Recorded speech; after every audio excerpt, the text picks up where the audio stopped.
What's going on, guys? Welcome back to United View. How is everybody doing? This is your Ole Gunnar Solskjaer Manchester United press conference.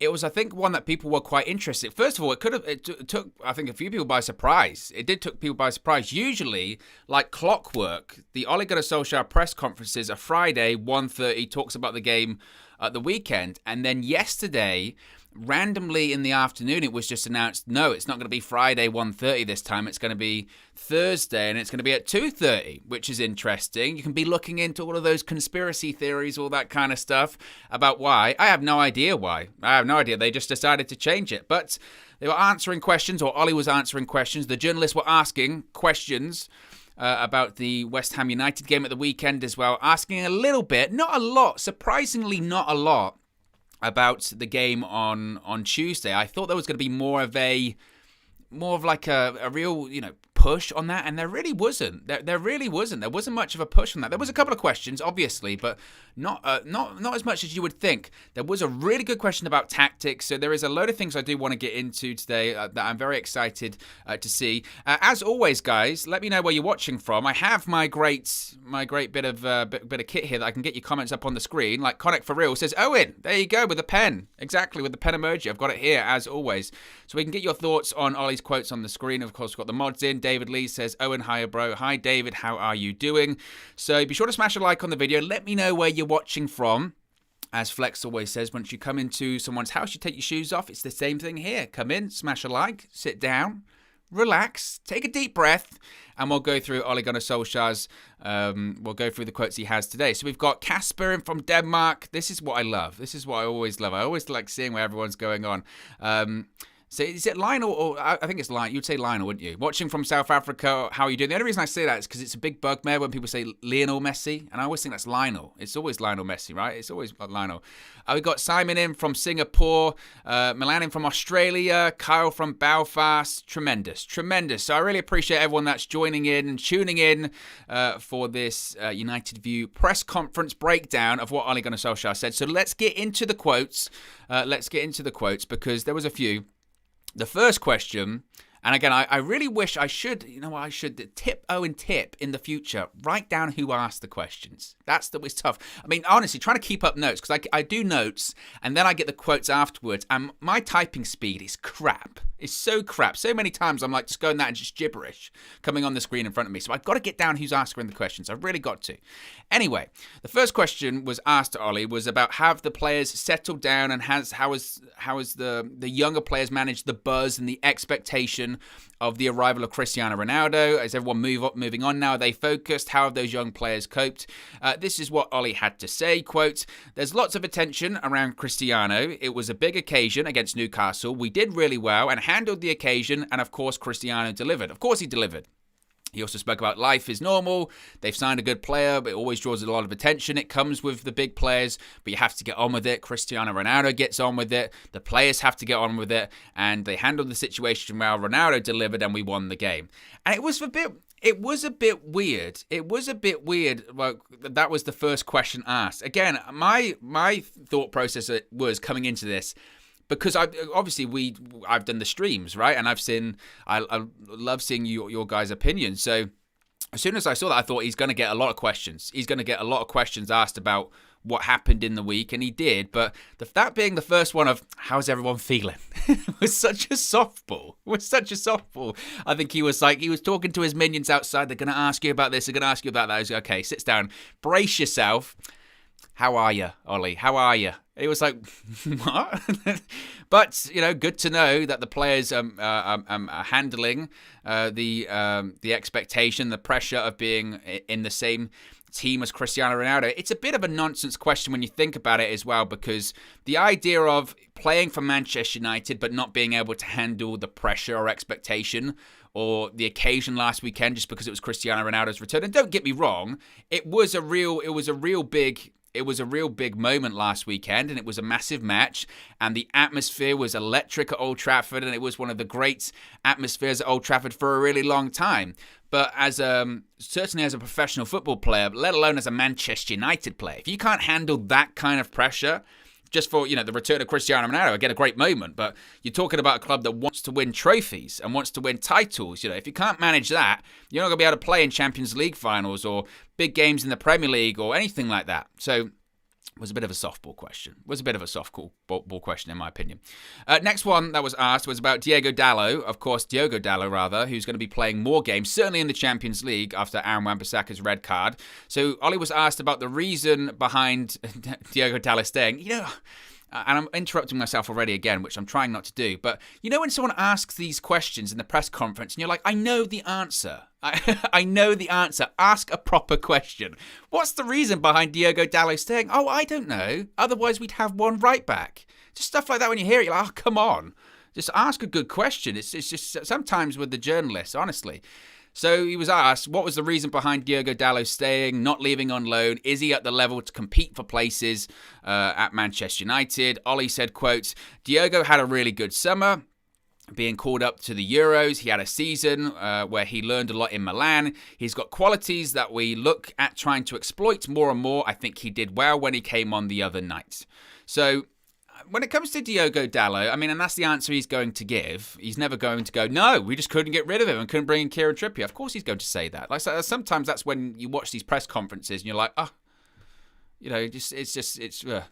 Anyway, so when it comes to Dalot, obviously he's going to be starting more games in the Champions League because Wan-Bissaka's banned for, it was straight reds. That's two games in the Champions League. So he's going to be playing more games. I've been saying, and I think a lot of people have been saying that when it comes to Dalot, it's because he's at the club now and you didn't get rid of him in the summer. And I think him staying was very dependent on not being able to get in Trippier or not being able to get him in.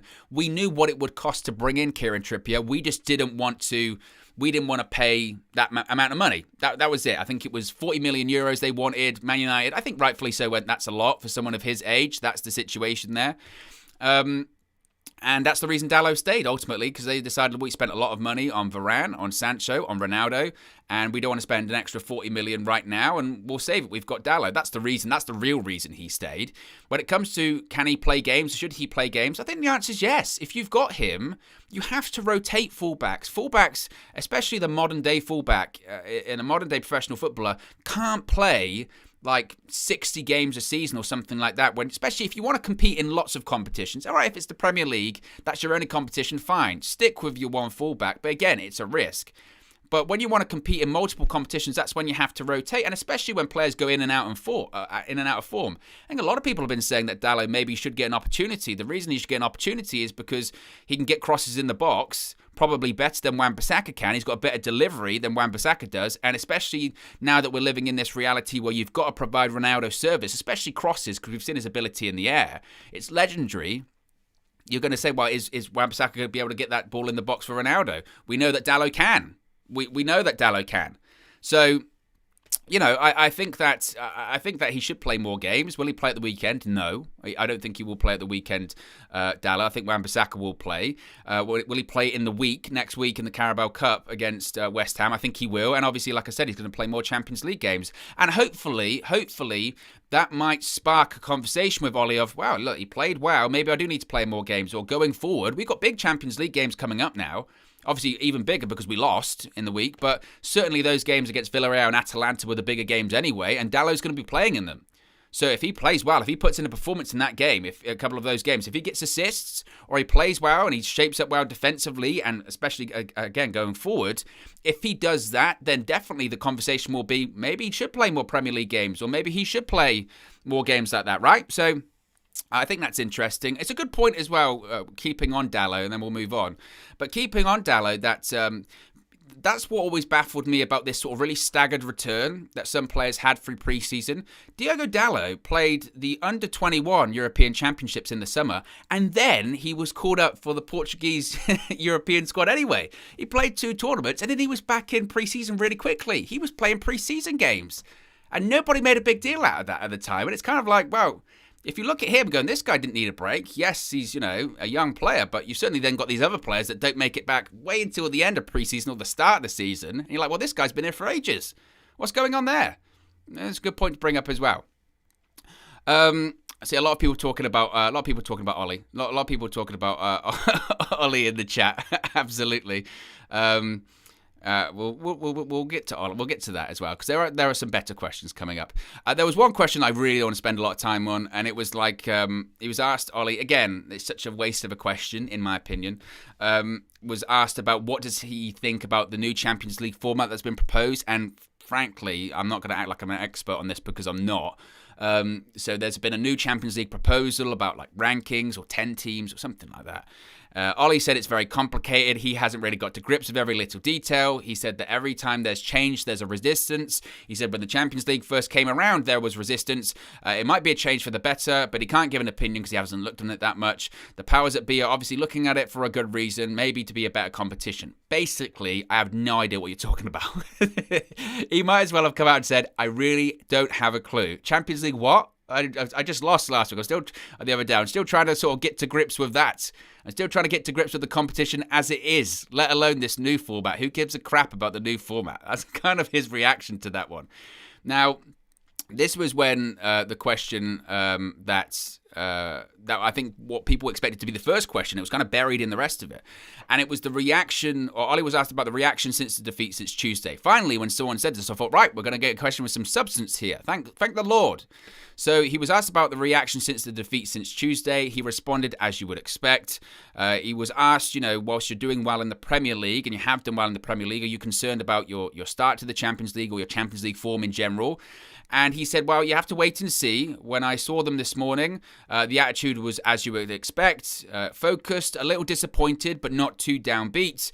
It's a setback. We have to do better. We have to bounce back. But we've still got 5 games to get 10, 12 points that you need. It's not the start we wanted, but we're a good team that can bounce back again. The group is good. And to be honest, I do agree with him on that one. And again, I know that people don't like that answer when you say, look, there's plenty of games to go. And I know it upsets people, and I know people will go, this isn't the first time he's got things wrong in games, or this isn't the first time he hasn't managed the game properly. People do point out, obviously, the Europa League final, and they have their examples, and they have their feelings on Ollie, and they're all perfectly justified. I'm not saying they're right or wrong in any sense. My reaction has been the same since the game happened on Tuesday, was that did he manage the game well enough or properly? Well, arguably no. We lost, so that's how you get judged on the game. He even said that in this press conference. But my overarching feeling is it's the opening game of the Champions League group stage. Would we have wanted to win that game? Of course we would have. It's young boys, and we went down to 10 men, and there were mistakes, and people can say that's excuses, and that's your opinion. That's totally fair. But at the end of the day, as he mentioned, there are still 5 games to go. And when there are those games to go, and if we do top the group, which I still think we will, because I expect us to win those games, then that result doesn't really matter in the grand scheme of things. Now, 100%, I am with you. If we don't get through that group, which we should be getting through that group, if we don't, then there's a massive conversation there to be had about Ollie's future, because we're running out of he is running out of excuses at this point, whereby if we're not challenging, if we're just doing lackluster performances and not challenging for titles or not even getting through the group stage, that isn't good enough. And this is the season where he'll be judged. This is the absolute season where he'll be judged, Ole Gunnar Solskjaer. If we are miles off the league and we just go out in the group stage of the Champions League, that isn't good enough. That is not good enough one bit. He doesn't have the excuse of, defensive midfielder. I know, in an ideal world, we would have a defensive midfielder. But guess what, guys? Life isn't perfect. It doesn't work like that. That is the frustrating thing. And I think that, those that get angry about those kind of situations, again, it's just a case of, it's a case of... What can you do? He will get judged at the end of the season. He'll get judged at the end of the season, more so than I think he has been before. And there is an expectation. Now, Jake Norman brings up a good point here, saying, well, we got 10 out of 12 points last season in the Champions League and still didn't get through. So losing to young boys in the first game is not a good sign. That is very true. But we were in a group that was significantly more challenging than it was this year. We didn't think we were going to get through last year going into it. PSG and Leipzig, we didn't hold up much hope. The frustrating thing is that in the end we should have got through, and it was silly games that let us down. And again, I'm totally with you. You have flashbacks. You absolutely have flashbacks to what happened last year because silly points cost us it. But Again, we'll have to wait and see. We will have to wait. We will have to wait and see, because he's not going to get sacked tomorrow. He's not. And again, that conversation can't even really be held until we get to December and the group stage is over. That's the situation. That's the situation. He was then asked about, was he surprised that he gets praised after, the praise he received and the team received after victories in the league against the likes of Leeds and Newcastle's, and then the criticism that he received on Tuesday. He said, quote, "No, it doesn't surprise me. I've got my job. We do our job. You tend to, in the media, get judged by behaviors and outcomes rather than intentions. The outcome always decides which headline we'll see, and very, very rarely is the game fantastic or really bad. It just hovers about the good or not good enough. We know the expectations are high, and we expect more of ourselves as well. The performance against Young Boys wasn't up to our standard." And in fairness, again, if you want to judge him on his words there, you can't really ask for much more than that. He's not coming out saying, we played really well, we deserve to win, blah, blah, blah. He's like, look, the expectations are high, and he knows he's going to get judged. He's not naive enough to think it doesn't matter. I'll be here anyway at the end of the season, regardless if we finish 12th and we go out of the Champions League and finish 4th and lose all of our Champions League games. He knows that the contract he signed earlier this year doesn't mean anything. Jose Mourinho signed a contract, and then he was gone later on that year. Who's to say Ole Gunnar Solskjaer is going to be any different? He won't be. If he doesn't meet the standards, if he goes out of the Champions League in the group stage, if we're miles off it in the league, then he will go. He knows that. He knows the expectations are high. And fans have the expectations high as well. But on the flip side of things, people can get very, very angry. And again, I know people go, "You're an Ollie defender. You're an Ollie defender. You're all this. You're all that." My point is that you can't sack him after he lost one game in the Champions League. Again, and people will go, "Oh yeah, but it's the final this and it's that." And I go, again, they're valid points, but we're not judging that at that point, and people won't judge that at this point. The board certainly won't. They'll be focused on this year because the past has happened, and you can't change the past. They'll be focusing on the present and what they want to happen in the future. That's the situation. And again, people can get angry and reactionary, and I think that the reaction is certain reactions are justified, but the ones that he's got to go tomorrow, that's just not going to happen. It's just not going to happen.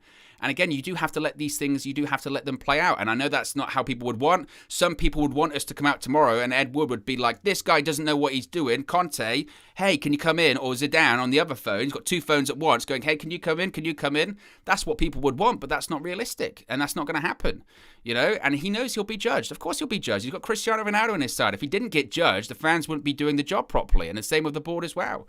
That's it. So, and I don't think he's surprised by those reactions. He's Manchester United manager. If you don't expect a reaction of people not being happy when you lose a game, irrespective of the circumstances, then that's the pressure. That's the situation. Now, this was when I think that this was probably my favourite part of this press conference. This was the best question. And again, I really wish that I actually wrote down who did it. Or who said it, and I've really got to do that in the future. I really do got to do that in the future. So this was so he was asked about the tactics that he uses in his team. He was asked about the tactics, and he was asked about the two-man pivot. Yes, he was asked about the two-man. Oh, here we go. Zayn Miasi's here. I mean, it's ironic, Zayn. I mean, you're bantering us. You're trying to bantering us.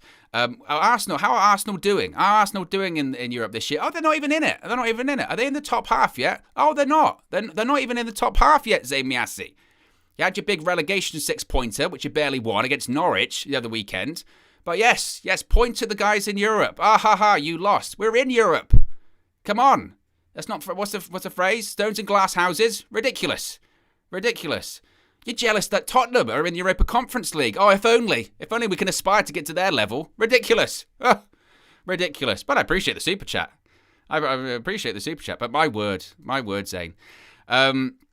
So he was asked about the two-man pivot, which obviously is the big Ollie thing, right? It's the Ollie thing. It's the two-man pivot. He was asked about that. He was asked about what he looks for in his central midfielders, what the game plan is, what are the tactics, basically. And Ollie got prickly. Ollie got very prickly about this.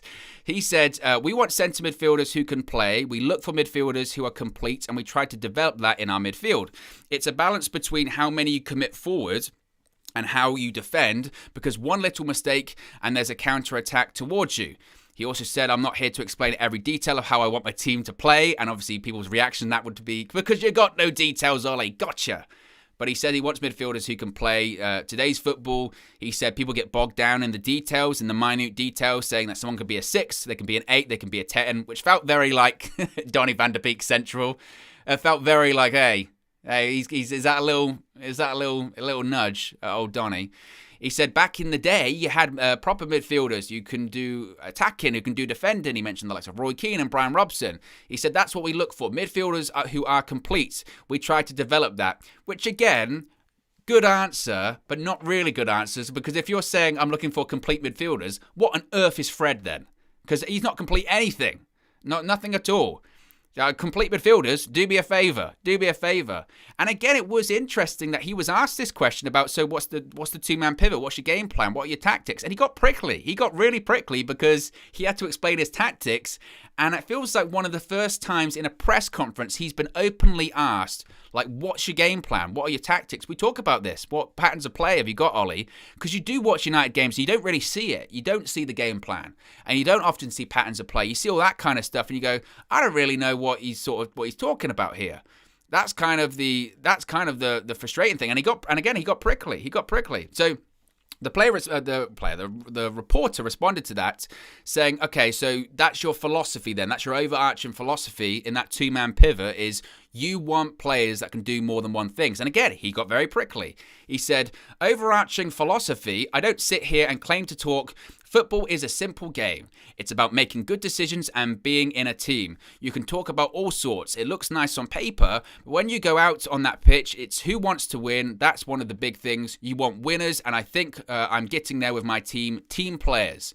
So again, got very sort of agitated, shall we say, about that, and spoke about, you look too much, you focus too much in someone can they be a 6, can they be an 8, can they be a 10? And I kind of heard that, and again, I can see where he's coming from, because sometimes I see that myself. I see it on social media, where you see some people get really sort of into like tactics, whatever, and it's just tactical bullshit at the end of the day. And you're like, well, you're overcomplicating things that are pretty simple. But on the flip side of things, you could argue, well, that's modern day football. We're talking at elite levels. You're talking minute details is the difference between winning and losing, right? And you have these managers that have become so successful, whether they're Klopp or Guardiola or just any successful manager over the year. It's those fine details. That's the difference between you winning and losing a game, or winning a trophy or an extra couple of points that gets you over the line to win a title. And that response of, you can get too much into the details. You look too much in the details. It's about decisions. Can you imagine saying that to a player like Cristiano Ronaldo, saying that to some of those players in the dressing room? They're like, right, what's the game plan? What's the game plan going to be? What do we think we're going to do? And he just goes, it's all about decision, guys. Who wants to win? You would be like, what is the prep? What is the prep? Now, again, sometimes I think, sometimes we do focus too much. We do focus too much on, we focus way too much on the opposition, or what's the opposition doing, or all this kind of stuff. And it's kind of a case of, let's focus on what we're doing. But, that's my concern. Now, Vasey says, how can he explain tactics knowing that West Ham are listening? Well, again, I don't think he's going to, he's not going to come out and say the exact game plan or anything like that, or the starting lineup. But when you're asking just an overall philosophy, when he comes out and basically says, people can get too bogged down in those kind of details, you do wonder what kind of message it says. You do wonder what kind of message that says. He was asked about Edison Cavani. Next, obviously, Cavani was not in the squad last weekend. He's picked up a minor knock. That was reported last weekend. When it comes to Cavani as well, didn't even travel in the week. So he was asked, what's the situation with Edison Cavani? What's the plan with him? He was also asked, obviously, with the signings of the likes of Cristiano Ronaldo, etc., does that impact his role this season? And he said that Edison, I hope, will start training with us after the weekend, maybe Monday. So he might be involved on Wednesday, which means against West Ham in the Carabao Cup. Because, of course, we've got West Ham back-to-back. Got West Ham in the league and then West Ham in the Cup as well. He said, we feel that to get the best out of him this season, we need to get him at 100% fit and not rush him. We've got a strong squad that will cope with having to let players heal and not risk any further injuries. Now, he did point out, which is true, that when Cavani came in first last season, He was had a lot of injuries then, or he struggled for fitness, but that was because he didn't train. He didn't have a pre-season because he was a free agent. He was thinking about retiring at one point before he signed with Manchester United. Again, the quicker we get him back, the better. He's right in the sense that if this was last season and we didn't have Ronaldo, to be honest, if we hadn't signed Ronaldo, there would be this concern, wouldn't there, of like, man, we miss Cavani, because when Cavani wasn't available at points last season, we really missed him, and we were a better side. We were a better side when we had Cavani in it last year. Now, thankfully, of course, now we have Ronaldo, but that's what you get when you sign Cavani. Everyone knew that. When we signed Cavani last year, you knew even through his days with PSG, Cavani plays for like 2/3 of the season, but he'll have a third of it out because it will be out for 2 weeks with a muscle injury, another 2 weeks with a thigh strain, another couple of weeks pulled his calf. That's what he has. He gets these minor knocks and he can't play. You know, you're not going to have Edinson Cavani for every single game of the season, which is fine if you have the squad to cope with that, which thankfully we now do in those positions. But previously that would have been a concern. So Cavani's not going to play at the weekend, which again, in the grand scheme of things, isn't huge dramas or anything like that, because Ronaldo will play. Ronaldo will play, and hopefully he'll score 3 and 2. Keep proving those doubters wrong. He's finished. He's over the hill. Oh, do me a favour. Honestly, I wish I had the button. KG, I wish I had the button. Do me a favour. So Cavani's not going to probably even travel at the weekend. Might be involved next Wednesday. I would assume if he's available, he would probably play because they want to get him minutes. They'll want to get him minutes. So that's the situation there. Finally, Jesse Lingard. And I've seen a lot of people talking about Jesse Lingard in the chat, and it'll be interesting to know what you guys' opinions is. First of all, when it comes to Lingard, before I talk about the quote and the question, it says a lot. It says a lot about the sort of the reality and I guess society. Not to get too deep. It's only a press conference, Owen.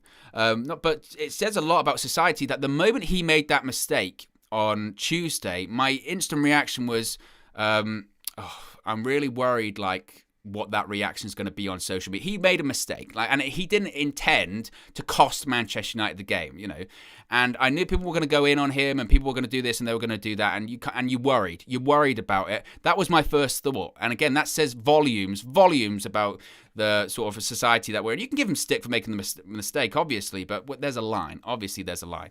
So he was asked about Jesse Lingard. He wasn't asked about the mistake, thankfully.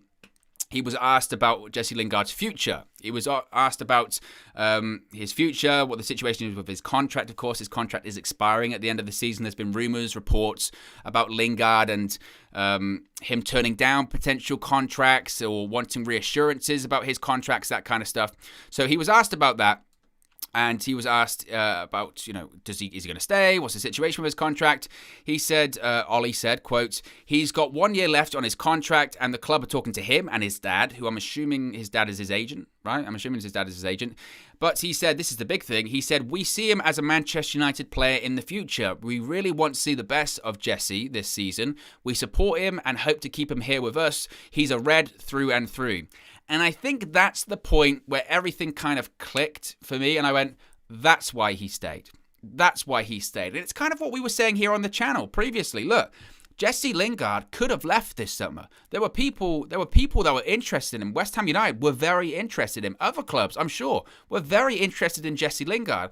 But from Ollie's point there, and from what Ollie has said there, at no point has Ole Gunnar Solskjaer said to Jesse Lingard, you're not going to play this year, or you don't have a place here at Manchester United. Because you kind of think, well, if Ollie had said that to him, you don't have a place here, or I'm just sorry, I can't guarantee game time for you, etc., then Lingard would have probably have gone.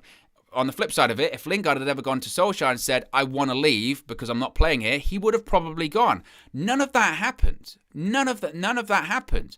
And I just can't get my head around that. I really can't get my head around that. Yes, Lingard came on and basically won the game for young boys.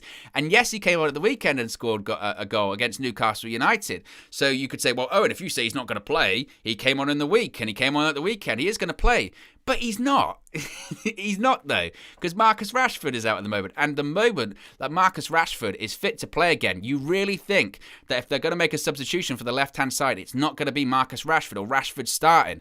And then if Rashford's starting, then what's going to happen there? Because you've got to have Greenwood, you've got to have Sancho. So one of them's going to come on instead of Jesse Lingard. There are people ahead of him. At the moment, he's playing, but we've got injuries. And again, people going, well, what happens if we get injuries in the rest of the season? You're talking about being really down the pecking order, And again, Ollie goes, well, he's in the England squad now. He's doing really well, and he scored for England. But again, my point was when he scored for England, was it last week? Great, you scored for England. But when push comes to shove, next year, when Gareth Southgate is naming his World Cup squad, do you really think it's going to have Jesse Lingard in it?